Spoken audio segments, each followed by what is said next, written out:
हुआ यूं कि एक प्रेमी जब अपनी प्रिय के साथ ताजमहल देखने गया तो वहां की इस भव्य सुंदरता को अपनी आंखों में सहेज कर रखने लगा।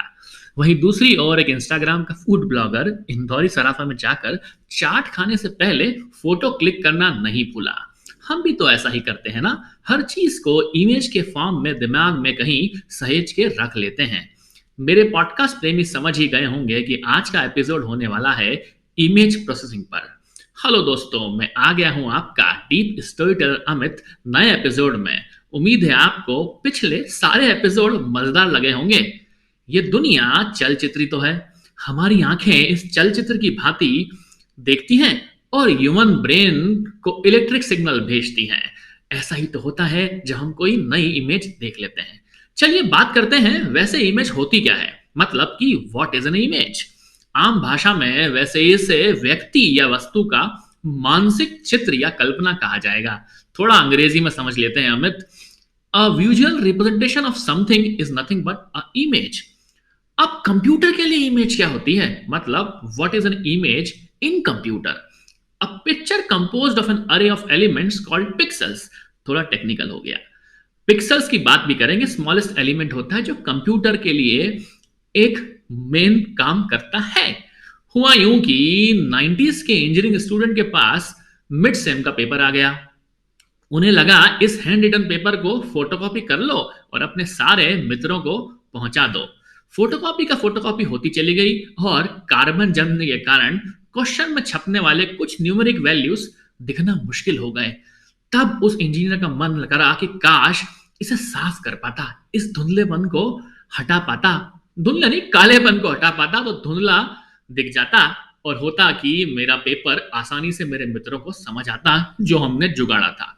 दूसरी ओर उसी क्लास में पढ़ने वाले एक लड़के ने उसी फर्स्ट कॉपी को स्कैन कर कंप्यूटर में स्टोर करने की ठानी। सोचा यार अपने प्रिय को ईमेल ही कर दूं। उस जमाने में ईमेल भी इस्तेमाल किया जाता था।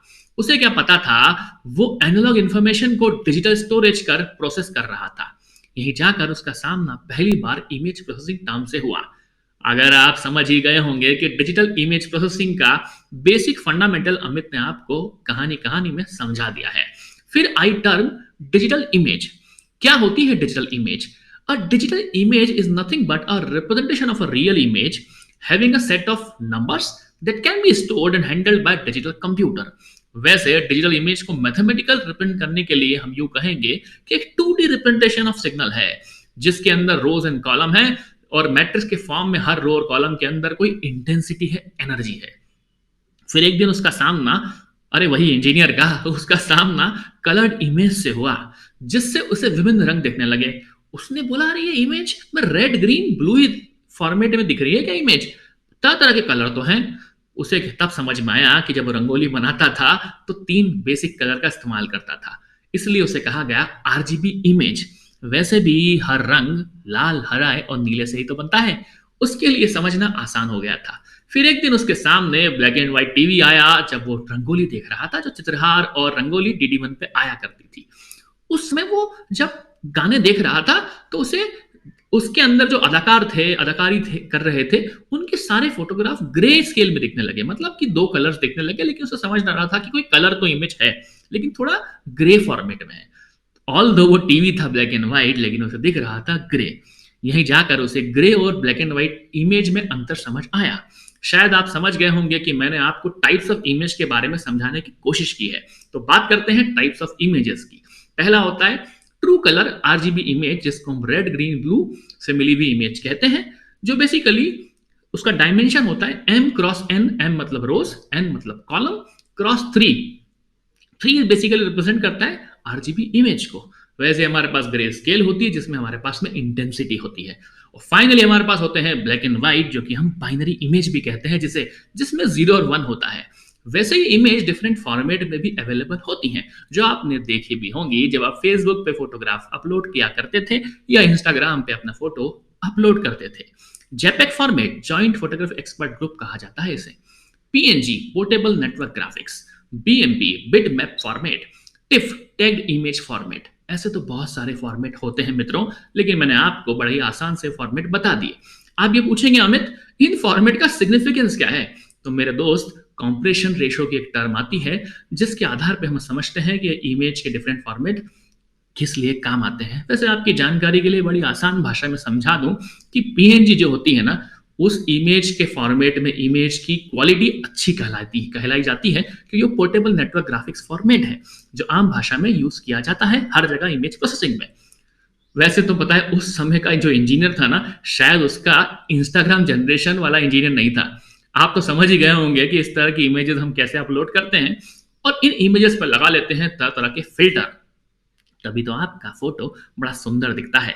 उस समय का इंजीनियर को पता नहीं था कि इमेज की इंफॉर्मेशन को जो हाइड हो गई, जो वाला सीन जब उसकी पेपर का ऊपर जम गया था कार्बन, तब उसे पता नहीं था कि उस पर फिल्टर लगाएगा तो हो सकता है कि वो काला वाला फोटोग्राफ मतलब काला वाला पेपर में जो उसके नंबर छुप गए हैं वो साफ हो सकते हैं, क्योंकि वो लगा सकता है एक अच्छा फिल्टर। यहीं जाकर उसका सामना हुआ था पहली बार फिल्टर्स पर। दोस्तों आप समझ गए होंगे कि अमित ने आपको फिल्टर की भूमिका बना दी है। तीन तरह के फिल्टर, तीन तरह नहीं, मुख्यतः दो तरह के फिल्टर होते हैं वैसे तो। लो पास फिल्टर, जिसको हम लोग स्मूथिंग फिल्टर भी कहते हैं, जो बेसिकली स्पाशियल फ्रीक्वेंसी नॉइज को रिमूव करता है किसी डिजिटल इमेज में से। थोड़ा टेक्निकल हो गया वापस से। हाई पास फिल्टर, जिसमें कि एज डिटेक्शन शार्पनिंग होती है, जो बेसिकली इमेज को शार्पर बनाता है। तो आम भाषा में समझ ले तो लो पास फिल्टर और हाई पास फिल्टर, दो ही तरह के फिल्टर की बात करूंगा। बाकी सारे फिल्टर्स के कॉन्सेप्ट को मैं आपको अगले एपिसोड में अच्छी तरह से समझने की कोशिश करूंगा। चलिए जरा इमेज प्रोसेसिंग के बेसिक एल्गोरिथम की बात कर लेते हैं। अमित, काम कैसे करती है डिजिटल इमेज प्रोसेसिंग? अगर आम भाषा में देखा जाए, पहली बार इमेज को रीड करें, जिसको हम इमेज एक्विजिशन भी कहते हैं। दूसरी बार इमेज को प्रोसेस करें, मतलब प्री प्रोसेस करें, जिसमें मूलतः फिल्टरिंग लगाई जाती है, थोड़ा इमेज को साफ करना, क्लीन करना। तीसरा फीचर एक्सट्रैक्शन, जब हम मूलतः उस इमेज के अंदर से किसी फीचर को एक्सट्रैक्ट करते हैं जिसकी मदद से हम पहचानते हैं कि इमेज के अंदर क्या है। और फाइनली हम किसी एक कंक्लूजन पे आते हैं, रिकॉग्नाइज करते हैं कि फाइनली प्रोसेस करने पे हमें क्या दिख रहा है। इस तरह की 4 स्टेप होती हैं। वैसे टेक्निकली तो बहुत सारी स्टेप्स को इसको सब डिवाइड किया जा सकता है, जिसके टर्म कुछ इस तरह के हैं: image acquisition, image enhancement, image restoration, colour image processing, wavelets, compression, morphological operations, image segmentation. Amit, इतने सारे टेक्निकल वर्ड्स! फिक्र मत करो मित्रों, ये इमेज प्रोसेसिंग की सीरीज बनाऊंगा मैं, और आगामी एपिसोड्स में आपको आसान भाषा में सारी टर्म समझाने का प्रयास करूंगा। अब बात करते हैं इमेज प्रोसेसिंग की एप्लीकेशन की। एप्लीकेशन का तो खेल है मित्रों, सब लोगों ने एप्लीकेशन तो देखी ही होगी। वही अपना गूगल लेंस, जहां हम लोग किसी भी इमेज को गूगल पे सर्च करके देख सकते हैं कि उस इमेज के बारे में क्या इंफॉर्मेशन है। फॉर एग्जाम्पल, अगर आप किसी मॉल में कोई सामान खरीदने गए, खासकर कोई फीमेल कोई कपड़ा पसंद किया उसने, अरे यार कपड़े का रेट तो काफी ज्यादा दिख रहा है, कहीं पास वाले मॉल में similar look alike piece available है क्या, देख लेती हूँ। ये सब कुछ आप चेक कर सकते हो गूगल लेंस से। किसी पर्टिकुलर कॉपी टेक्स्ट को कॉपी करके उसको ट्रांसलेट भी कर सकते हो। Basically it is like this, you can translate text in real time from different languages, approximately 100 languages, or even you can copy a paragraph or a serial number from an image. कितना अद्भुत है ना। Basically आपके पास mobile में वो application होना चाहिए या क्रोम के अंदर वो एक्सटेंशन। स्टेप बाय स्टेप आप होमवर्क की हेल्प भी ले सकते हो।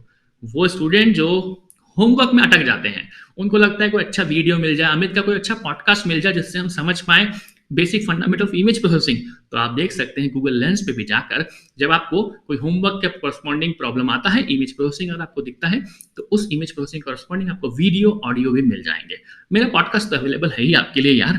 उसके बाद अगर हमको कहीं गए घूमने, सुंदर जगह पे प्लांट दिख गए, एनिमल्स दिख गए, नाम ही नहीं पता, क्यों ना उनके फोटोग्राफ देख खींचे और यूज कर लें गूगल लेंस, जिससे आपको पता लग जाएंगे कि उनके फोटोग्राफ्स के आधार पर उन पर्टिकुलर प्लांट्स या एनिमल के नाम या उनकी कैटेगरी या उनकी ब्रीड हमें पता लग पाएगी। इसके अलावा क्या एप्लीकेशंस होती हैं? इमेज की शार्पनिंग करना, रिस्टोरेशन करना, वही अपना इंस्टाग्राम वाला फिल्टर लगा लो, बड़ा सुंदर सा बना लो।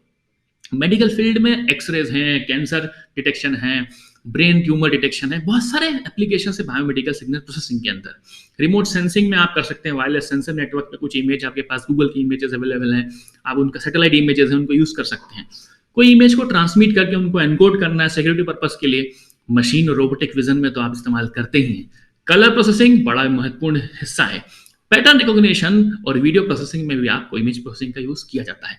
ये सारी फील्ड्स को मैं कवर करूंगा आसान भाषा में, और आपको शायद समझ में आ जाएगा कि अमित का पॉडकास्ट है भी शानदार, आसान, खुद ही तारीफ कर रहा हूं, क्योंकि मुझे पता है कि इससे आसान कोई नहीं समझाएगा आपको इमेज प्रोसेसिंग। तो ऐसे ही दुनिया में होती है डिजिटल इमेज प्रोसेसिंग की बातें, जिसमें मैंने आसान तरीके से समझा डाला आपको। मजा आया होगा आपको। तो लेता हूं आपसे विदा, तब तक आप मेरे पॉडकास्ट टेक स्टोरी का मजा लेते रहें, सुनते रहें डीप स्टोरी अमित को। टेक स्टोरीज गाना जियो सावन, स्पॉटिफाई, anchor.fm/IoT अमित पर, और वॉइस मैसेज में मुझे बताएं कि आपको एपिसोड कितना आसान लगा। Thank you guys.